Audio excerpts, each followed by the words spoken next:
नमस्कार दोस्तों, सभी पेंशन धारकों का स्वागत करते हैं एक बार फिर से हमारे इस YouTube चैनल पर। दोस्तों, इस समय की पेंशन धारकों के लिए बड़ी खबरें निकलकर सामने आ चुकी हैं, जिसमें दोस्तों ओपीएस को लेकर आप सभी के लिए बड़ा अपडेट है। पुरानी पेंशन योजना को लेकर नया अपडेट सामने आ चुका है। इस दिन होगी बहाली। जी दोस्तों, ओपीएस बहाली को लेकर बड़ी खबर है। आखिर आप सभी के लिए क्या ओपीएस की बहाली होने वाली है, इसके बारे में सरकार का क्या बयान आया है, या फिर ओपीएस बहाल नहीं होगी, इनके बारे में जो भी दोस्तों जानकारी एंड अपडेट है इस वीडियो के माध्यम से आपको देने की कोशिश करेंगे। वहीं दोस्तों, कर्मचारियों और पेंशन धारकों के लिए बड़ी खबर है। 18 माह की बकाया डीए एरियर पर नया अपडेट आ गया है। क्या मिलेगा लाभ, किनको कितना और कैसे मिलेगा, इसके तहत बताया जा रहा है कि 30,000 से लेकर 2 लाख यहाँ पर जो है 20,000 रुपए तक की राशि आप सभी के खाते में देखने को मिलेगी। तो कैसे आप सभी के खाते में राशि आएगी, इसके बारे में भी बात करने वाले हैं। वहीं दोस्तों, केंद्रीय कर्मचारियों के लिए बना खुशखबरी का माहौल। इन हजारों कर्मचारियों को मिलने जा रहा है पुरानी पेंशन योजना का लाभ। तो आखिरकार हजारों कर्मचारियों को ओपीएस का लाभ कैसे मिलने वाला है, इसके बारे में बात करेंगे।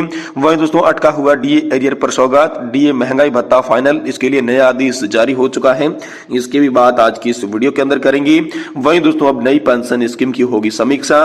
साथ ही दोस्तों, पेंशन स्कीम की समीक्षा के लिए पुरानी पेंशन की मांग पर झुक चुकी है मोदी सरकार। तो आखिरकार क्या बड़ी अपडेट आज की पेंशन धारकों के लिए निकल कर आ चुकी है, संपूर्ण जानकारी विस्तार से दे रही है।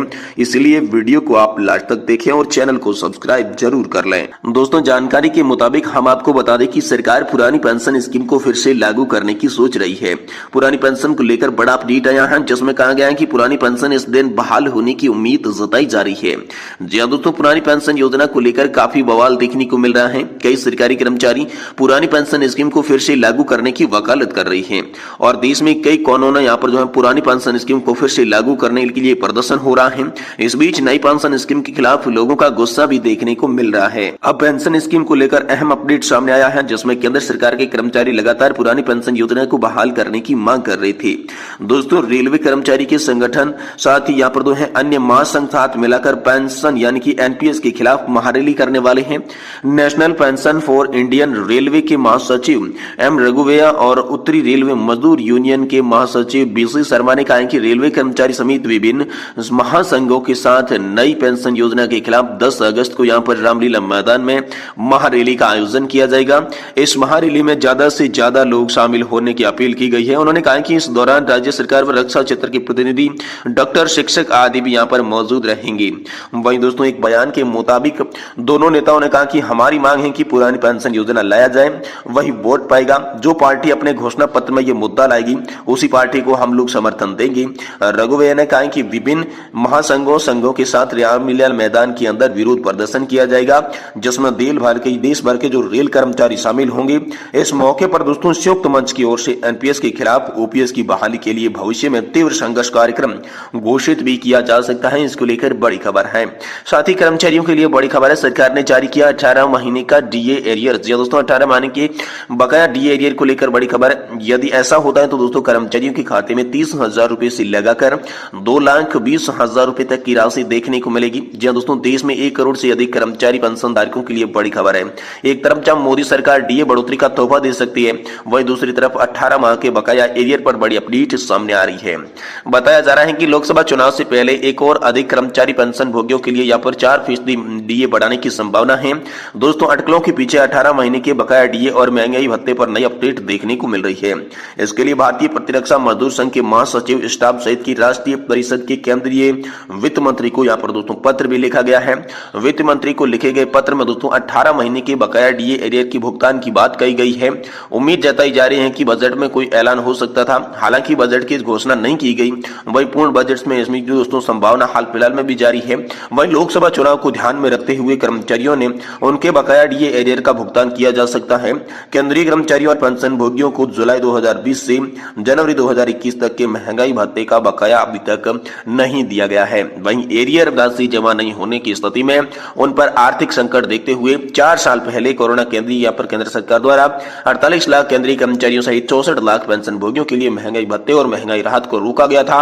तो दोस्तों, वहीं 1 फरवरी 2024 को पेश किया गया था बजट, जिसमें उम्मीद जा रही थी कि 18 महीने का एरियर का आवंटन किया जा सकता है, लेकिन दोस्तों ऐसा नहीं हुआ।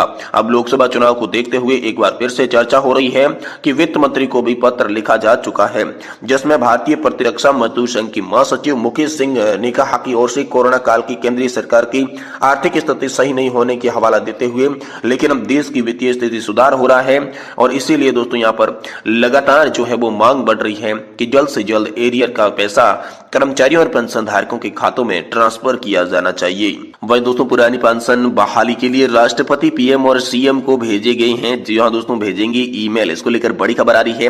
राज्य के स्तर पर सरकारी कर्मचारी पुरानी पेंशन योजना को फिर से लागू करने के लिए देश के राष्ट्रपति, प्रधानमंत्री, मुख्यमंत्री और राज्य वित्त मंत्री को ईमेल करेंगे। ईमेल संदेश के माध्यम से सभी कर्मचारी माननीयों से अनुरोध करेंगे दोस्तों पुरानी पेंशन योजना को फिर से लागू करने को लगातार उनकी मांग पर विचार किया जाए और जल्द से जल्द लागू किया जाए। दोस्तों national movement for old pension scheme की बिहार इकाई की तरफ से रविवार को एक ऑनलाइन बैठक में यह निर्णय लिया गया था, जिसमें प्रदेश के अलग अलग स्थानों से बड़ी संख्या में सरकारी कर्मचारियों ने हिस्सा लिया था। यह जानकारी दोस्तों NIOPS के प्रदेश अध्यक्ष वरुण पांडे ने विज्ञप्ति जारी कर दी है। उन्होंने बताया कि इस अभियान में हजारों संख्या में सरकारी कर्मचारी ईमेल भेजने की योजना है। इस बैठक में प्रदेश अध्यक्ष ने कहा कि प्रत्येक जिला स्तर पर संगठन जिला कार्यकारिणी की एक बैठक होगी। इस अभियान का व्यापक प्रचार प्रसार किया जाएगा। इसमें उपाध्यक्ष संजीव तिवारी, शशिकांत शासी समेत अन्य लोग भी जुड़े हुए थे। वही दोस्तों केंद्रीय कर्मचारियों के बीच बना खुशी का माहौल। इन हजारों कर्मचारियों को मिलने जा रहा है OPS का लाभ। तो आखिरकार पुरानी पेंशन योजना का लाभ हजारों कर्मचारियों को कैसे मिलने जा रहा है, चलिए आपको विस्तार से इस वीडियो के अंदर बताते हैं। देखिए दोस्तों, सरकार ने सरकारी कर्मचारियों के लिए नया अपडेट जारी किया है। सरकारी कर्मचारियों को पुरानी पेंशन योजना का लाभ मिलेगा। इससे हजारों कर्मचारियों के परिवार को राहत मिलेगी। तो चलिए दोस्तों किन राज्यों में यहाँ पर पेंशन योजना को लेकर लाभ मिलेगा आप सभी को बताते हैं। देखिए, इस राज्य सरकार ने अपने सरकारी कर्मचारियों की पुरानी पेंशन योजना लागू कर दी है। जी दोस्तों, कर्नाटक की सिद्धारमैया सरकार ने 2006 की बाद भर्ती हुए लगभग 13,000 राज्य कर्मचारियों के लिए पुरानी पेंशन योजना के तहत कवर करने के लिए नई अधिसूचना जारी कर दी है। मुख्यमंत्री सिद्धारमैया की यहाँ पर घोषणा करते हुए कहा कि जब सरकारी कर्मचारी नई पेंशन योजना के खिलाफ हड़ताल पर थे तो उन्होंने मांग पूरी करने का यहाँ पर वादा किया था। भाई दोस्तों, हजारों कर्मचारियों को मिलेगा पुरानी पेंशन योजना का लाभ। जी हां दोस्तों, उन्होंने बुधवार को सोशल मीडिया प्लेटफॉर्म X पर लिखा कि 2006 के बाद भर्ती हुई राज्य के लगभग 13,000 सरकारी कर्मचारियों को पुरानी पेंशन योजना में शामिल करने का आदेश जारी किया गया है। जी हां दोस्तों, चुनाव से पहले भी जब कर्मचारी राष्ट्रीय पेंशन प्रणाली यानी कि NPS के खिलाफ हड़ताल कर रही थी तो मैंने वहां पर वादा किया था, दौरा किया था और उसे पूरा वादा भी मैंने यहाँ पर किया है। मुख्यमंत्री सिद्धारमैया ने कहा कि मुझे उम्मीद है कि इस फैसले से 13,000 NPS कर्मचारियों के सभी परिवारजनों को यहाँ पर राहत मिली होगी। पुरानी पेंशन योजना के तहत सरकारी कर्मचारी सेवानिवृत्ति के बाद मासिक पेंशन का हकदार होता है। मासिक पेंशन आमतौर पर व्यक्ति के अंतिम आहरित वेतन पर अदा होती है। दोस्तों, नई पेंशन के तहत कर्मचारी के वेतन का एक हिस्सा पेंशन फंड में योगदान होता है। इसके आधार पर वे सेवानिवृत्ति पर एकमुश्त राशि हकदार होते हैं। पुरानी पेंशन योजना दिसंबर 2003 में बंद कर दी गई और नई पेंशन योजना 1 अप्रैल 2004 को ही लागू की गई थी, जिसके बाद लगातार इस योजना का विरोध हो रहा था और इसी को देखते हुए हाल फिलहाल में यहाँ पर जो है कर्नाटक सरकार ने आप सभी के लिए OPS को बहाल कर दिया है। इसको लेकर हाल फिलहाल में आप सभी के लिए बड़ी खबर आ रही है। तो दोस्तों, यहाँ पर जो है अटका हुआ DA एरियर की सौगात आप सभी को मिल सकती है। वही दोस्तों, आप सभी के लिए जो महंगाई भत्ता, महंगाई राहत है उसमें 4% की बढ़ोतरी के लिए यहाँ पर आदेश कभी भी जारी हो सकता है, क्योंकि AICPI इंडेक्स आंकड़ों में अभी आप सभी के लिए वृद्धि आई है। वही EPS 95 पेंशन धारक जो पेंशन बढ़ोतरी की मांग कर रहे हैं। इस बीच सरकार आप सभी के लिए 2024 के लोकसभा चुनाव से पहले बड़ी ऐलान कर सकती है, जिसकी जानकारी हम आपको इसी चैनल के माध्यम से देंगे। इसलिए आपसे निवेदन है कि दोस्तों आप चैनल को सब्सक्राइब कर दें और वीडियो को लाइक जरूर करें।